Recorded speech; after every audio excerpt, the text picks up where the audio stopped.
This is problem 10-42E. It's on page 595. It says, repeat problem 1041, except the beam is an aluminum I-beam I6 by 4.692. So let's jot that down. I6 by 4.692. Now problem 41 says a rectangular bar is used as a beam. So we're going to change that to the I-beam, the aluminum beam. But it carries a concentrated load of 5,500 pounds. So here's the 5,500 pound concentrated load on the beam. And let's see, in the middle of its 60-inch length. So there's 30 inches on each side. Now they didn't state this explicitly, but I'm assuming that the beam is simply supported. Let's see, they give cross-section dimensions. We're not going to use those because we're using the aluminum I-beam. And let's see, compute the maximum shear stress that occurs in the bar near the load at the following points within the section. So in other words, we're right here, but we could look at the top of the bar, the bottom of the bar, the neutral axis, and so on. That's what they've told us to do, and that's parts A through E, and we'll read them as we go. But let's set up this problem. The reactions, if you were to compute them, are 2750 pounds force. That's pretty obvious. We don't really need them, but I went ahead and calculated it. And if you were to draw shear and moment diagrams, you could find that the moment in the center of the beam would simply be 60 inches over 2 times 2750 pounds force. I'll let you figure that out on your own, which is 82,500 inch-pounds force. That's the moment in the center of the beam. Obviously, the shear is 2750 pounds force. So there's the combined load. Now, if this is an I-beam, and this is the cross-section at the center of the beam, and they want us to ask what's going on at the top of the beam. That's part A. No, I'm sorry, at the bottom of the bar, or the bottom of the beam. They're asking what's going on down here. Now, at the bottom of the beam, since basically we're flexing it like this, there's going to be stress trying to pull it apart, right? There's going to be basically just normal stress. You draw it like this. There's the stress profile. Here, I'll draw the stress profile. And so we're going to have this maximum normal stress in the amount of MC over I. Okay? But notice that the shear is basically going to be minimum here. If we were to draw some type of a shear diagram, since this is fairly thick, the shear would be 0 at the outer edge, would increase, and then since the thickness goes down so much, it would increase a lot, and would continue to increase until you get back, well, we're going that too far. We'll make these match.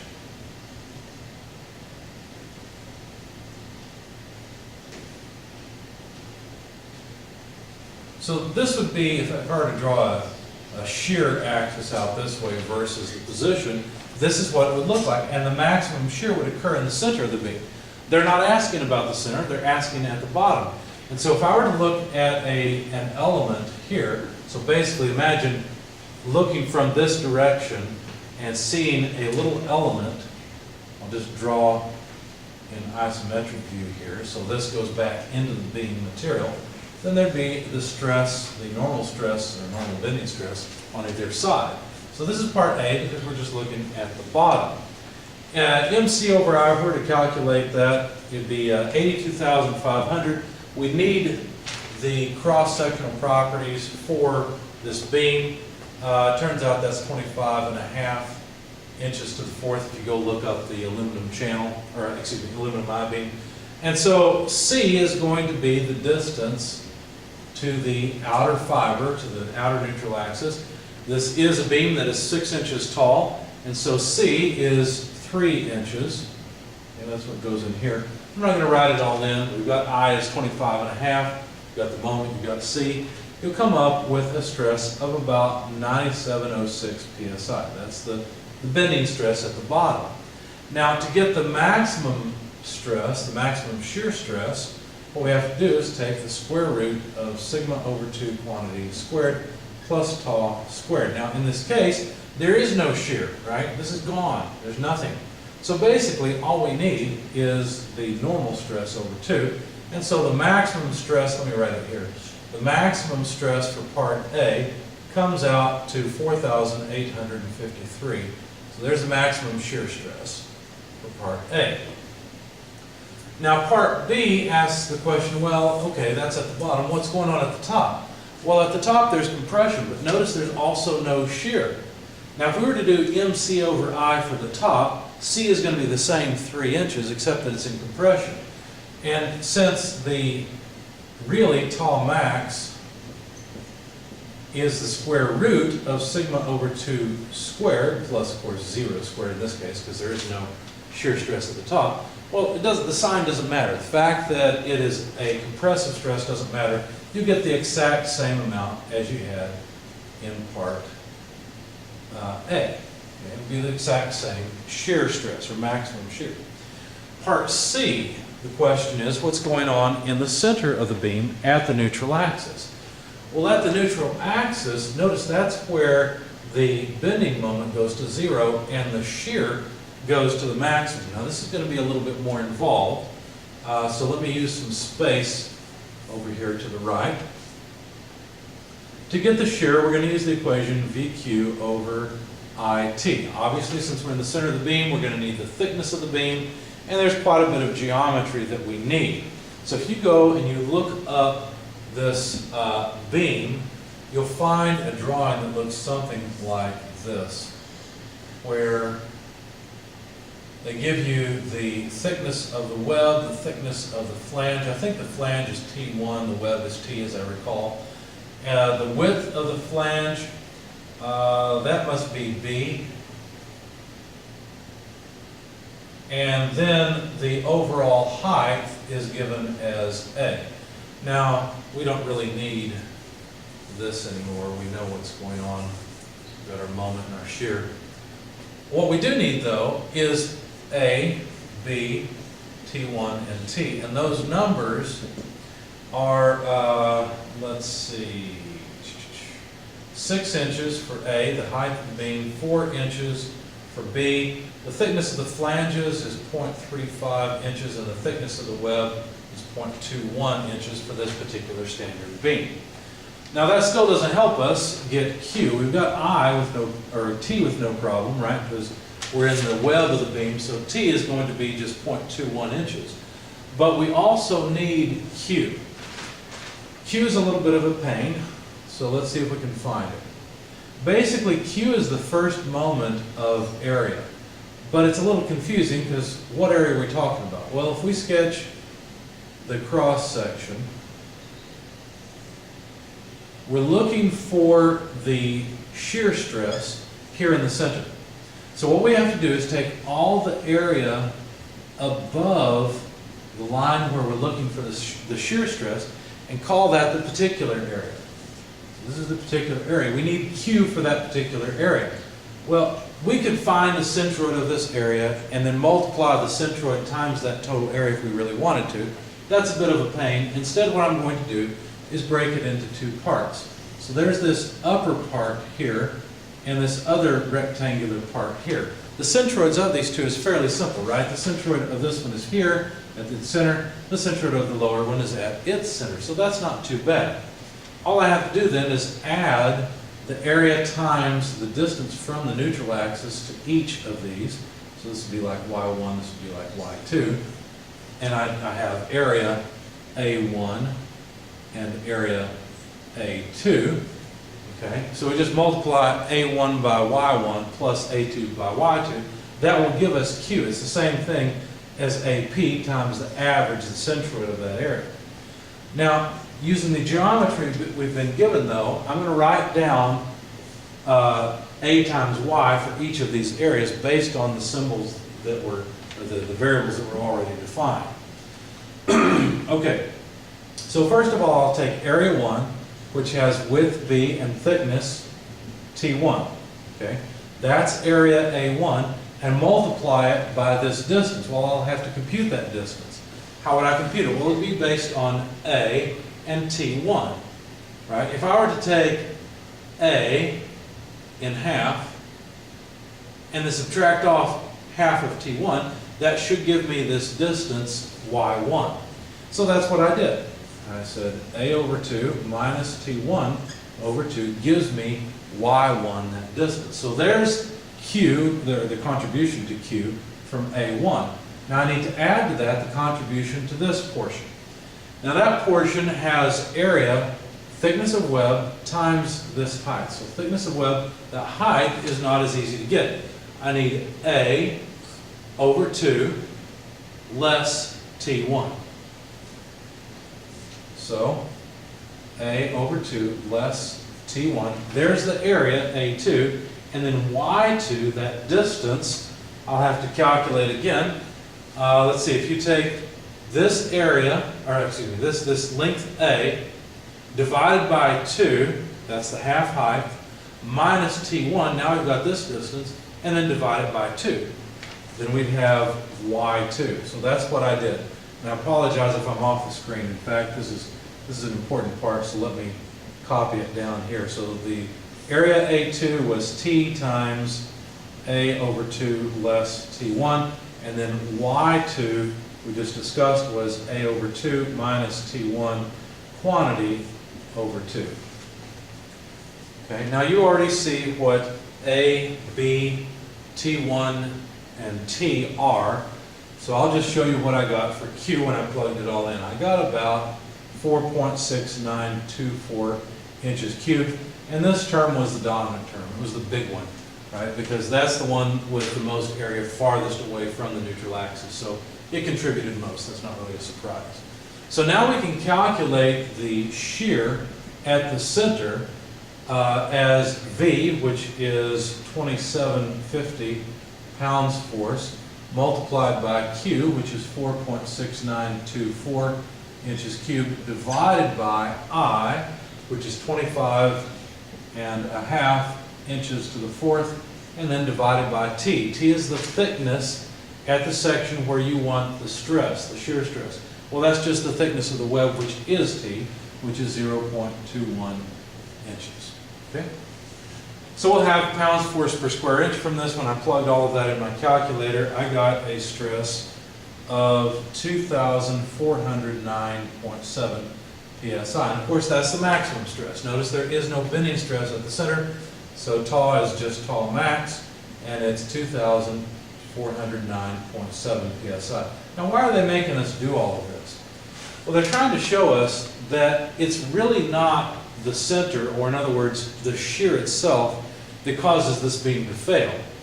There's a different amount of maximum shear stress throughout the beam cross-section, even where the shear stress theoretically goes to zero, or at least the shear due to the shear load goes to zero.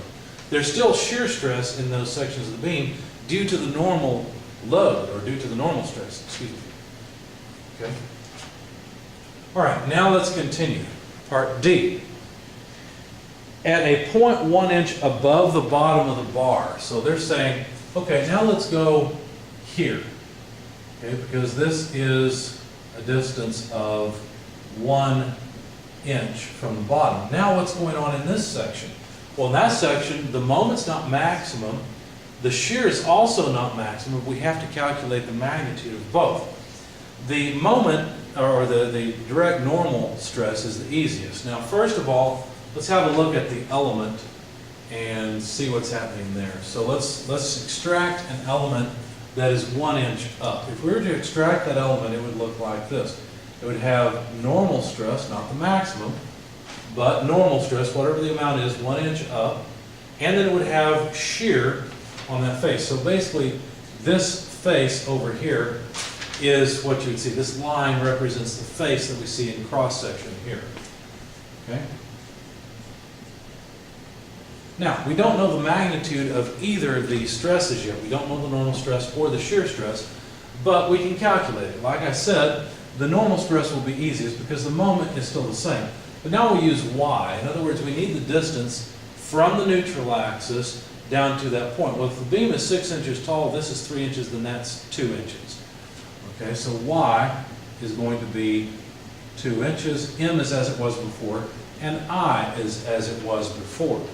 So when you plug all of the numbers into your calculator, you'll find that the normal stress for this particular element is 6,471 psi. So it's lower than it was at that outer edge. But what's happening now, because we've got this large shear, notice they purposely chose a point that was up in this area, well beyond the flange, where the shear is at a pretty high value. So our question is, will the maximum shear be larger? In other words, really, are the ends what's critical or no? Because going slightly into the beam, the shear goes up tremendously, while the moment doesn't go up, where the normal load doesn't go up. Now, if it were me, I would have analyzed it just barely on the other side of the flange, because that's where I get the most bending moment load and still have a reasonably high shear. But this is okay. We'll just continue with what they've told us to do. All right, so now we've got another problem. We've got another problem where we need to calculate shear. And notice basically what we're doing, we've got a different particular area, right? Now our particular area is this area, where this dimension is 1 inch. Okay? Now that's going to give us a different Q than what we had before. So let's see if we can calculate Q for this. Let's see, Q. Well, let's see. I'm going to break it up again into this area and that area. And so the first term will be just like it was for the last Q. BT1 multiplied by A less T1 over 2. Okay, this is basically area 1, because we've got the thickness times the base. And then to get to the centroid of that, measuring that distance from the neutral axis, is just A less T1 divided by 2. And I'll let you reason that out by comparison to what we had in the last part of the video. But there's the Q contribution from this large area. What about this small area? Well, to get that, what I have to do is calculate that area. So that is 1 minus T1, because look, it's an inch minus this thickness, so there's the height, 1 minus T1, multiplied by T, okay, because T is the thickness of the web. Now that's just the area of this small section. I also need to know the distance to its centroid from the neutral axis. Okay, so to get that, that's a little more confusing. Here's what I did. I took 3 inches, which is the overall length, subtracted off the thickness of the flange, T1, and then what I need to do is subtract off half of this height. Now we already know that height, right? That height is 1 minus T1.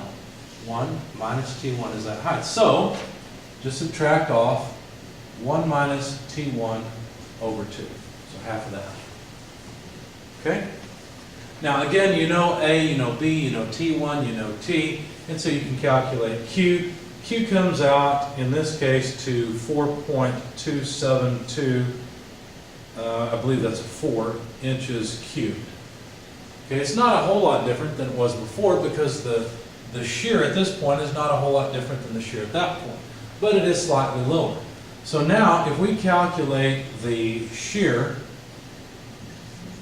for this element, it's going to be the load of, where is that? V 2750 pounds force multiplied by, let's see, Q, which we've just calculated, 4.2724, divided by I, 25.5, divided by T, 0.21. Haven't put in the units because, of course, we'll get PSI from this.